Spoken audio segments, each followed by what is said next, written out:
Hello friends, welcome to my channel. ఈరోజు నేను గోంగూర పచ్చి రొయ్యల కూర ఎలా చేయాలో చూపించబోతున్నానండి.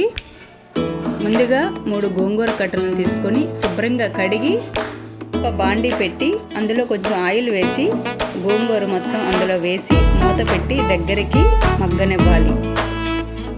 ఇలా మగ్గిన గోంగూరను వేరే బౌల్లో తీసుకొని అదే బాండీలో కొంచెం ఆయిల్ వేసి రొయ్యలను కూడా వేసి దగ్గరికి మగ్గనివ్వాలి. నేను ఇక్కడ 1/2 కిలో రొయ్యలు తీసుకున్నానండి. అలాగే వాటర్ అంతా ఇంకే వరకు మూత పెట్టి మగ్గనివ్వాలి. ఇలా మగ్గిన రొయ్యలలో 1 టేబుల్ స్పూన్ కారం వేసుకొని చక్కగా కలుపుకోవాలి.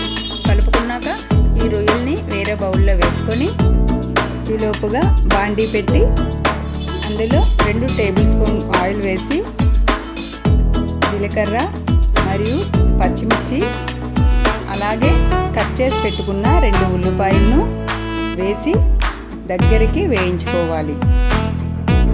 ఈలోపుగా గోంగూరను ఆకు లేకుండా కొంచెం కచ్చా బిచ్చాగా రోట్లో వేసి దంచుకోవాలి.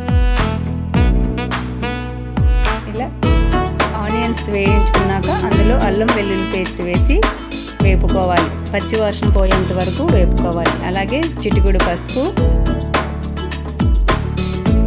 వేసి రొయ్యలను కూడా వేసి మొత్తం కలుపుకోవాలి. అందులో రుచికి సరిపడా ఉప్పు అలాగే 2 టేబుల్ స్పూన్ల కారం వేసుకోవాలి. కారం కొంచెం ఎక్కువగానే పడుతుంది. అలాగే ఇలా వేసుకున్నాక మొత్తం ఒకసారి కలిపి కొంచెం వాటర్ పోసి ఒక 2 మినిట్స్ వరకు మగ్గనివ్వాలి. ఇలా మగ్గించుకున్నాక ఇందులో జీలకర్ర పొడి అలాగే ధనియాల పొడి కరివేపాకు 2 రెమ్మలు వేసుకొని ముందుగా ప్రిపేర్ చేసుకున్న గోంగూరను వేసి మొత్తం మిశ్రమాన్ని ఒకసారి చక్కగా కలుపుకోవాలి. ఇలా కలుపుకున్న మిశ్రమంలో వాటర్ పోసి మూత పెట్టి దగ్గరికి మగ్గనివ్వాలి. అంతే అండి, ఎంతో రుచికరమైన స్పైసీ గోంగూర పచ్చి రొయ్యల కూర రెడీ.